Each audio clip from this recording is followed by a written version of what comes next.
ಈ ದೇವಿ ವಿಶೇಷತೆ ಇದು. ಇನ್ನೇನಪ್ಪಾ ಅಂದ್ರೆ ಇಲ್ಲಿ ಯಾರಿಗೆ ಸಂತಾನ ಭಾಗ್ಯ ಇರಲಪ್ಪ ಅಂದ್ರೆ ಇಲ್ಲಿ ವಿಶೇಷವಾಗಿ ಸಂತಾನ ಭಾಗ್ಯ ಕೂಡ ಪಡ್ಕೋಬಹುದಂತ ಈ ದೇವಿಯಲ್ಲಿ ಬಂದು ಊರಿನ ಗ್ರಾಮಸ್ಥ ಹೇಳ್ತಿದ್ರು. ಅನೇಕ ಜನರಿಗೆ ಏನಪ್ಪಾ ಅಂದ್ರೆ ಇಲ್ಲಿ ಬಂದ್ಮ್ಯಾಗ ಸಂತಾನ ಭಾಗ್ಯ ದೊರಕೆ ಅಂತ. ಇನ್ನೇನಪ್ಪಾ ಅಂದ್ರೆ ದೇವಿ ಬಹಳಷ್ಟು ಇಲ್ಲಿ ಸ್ಥಳ ಹೇಗದಪ್ಪ ಪ್ರಶಾಂತವಾಗದ. ಯಾವುದೇ ರೀತಿಯ ನಿಮಗೂ ಮನಸ್ಸಲ್ಲಿ ಏನಾದ್ರು ನೋವು ಇತ್ತಪ್ಪ ಅಂದ್ರೆ ದೇವಿಯಲ್ಲಿ ಬಂದು ಬೇಡ್ಕೋಬಹುದು ನೀವು. ಇನ್ನು ಮೇನ್ ಒಂದು ಸೂಚನೆ ಏನಪ್ಪಾ ಅಂದ್ರ ಇಲ್ಲಿ ಒಬ್ಬರು ಬಂದಿರಂತೆ ಅಂದ್ರ ಒಬ್ಬ ವ್ಯಕ್ತಿ ಬಂದಿರಂತ ಬಂದಾಗ ಇಲ್ಲಿ ಅಭಿಷೇಕ ಮಾಡ್ತಿರಂತ. ಅಭಿಷೇಕ ಮಾಡೋ ಮುಂದಾಗ ಆ ವ್ಯಕ್ತಿ ಅವ್ರೆಲ್ಲ ಅಂದ್ರೆ ಫಂಕ್ಷನ್ ಎಲ್ಲ ಮಾಡ್ಯಾರ. ಮಾಡೋ ಮುಂದಾಗ ಅಭಿಷೇಕ ಮಾಡ್ತಿರಂತ. ಅಭಿಷೇಕ ಮಾಡೋ ಮುಂದಾಗ ಏನಪ್ಪಾ ಅಂದ್ರ ಆ ವ್ಯಕ್ತಿ ಏನಪ್ಪಾ ತಾಯಿ ಫೋಟೋವನ್ನ ಹೊಡೆದುಕೊಂಡು ಏನ್ ಮಾಡ್ತಾನಪ್ಪ ಅಂದ್ರ ತನ್ನ ಮನೆಯಲ್ಲಿ ದೊಡ್ಡ ಫ್ರೇಮ್ ಹಾಕೋತಾನ.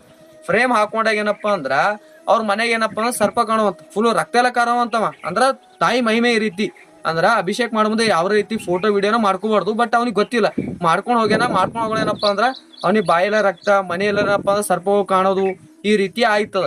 ಅವಾಗ ಏನಪ್ಪಾ ಅಂದ್ರೆ ಮತ್ತವ್ರ ಗ್ರಾಮಸ್ಥರು ಬಂದ್ ಕೇಳ್ತಾರ, ಹಿಂಗ ಆಲ್ತದ್ರಿ ಗುರುಗಳನ್ನ ಕೇಳಿದಾಗ ಏನಪ್ಪಾ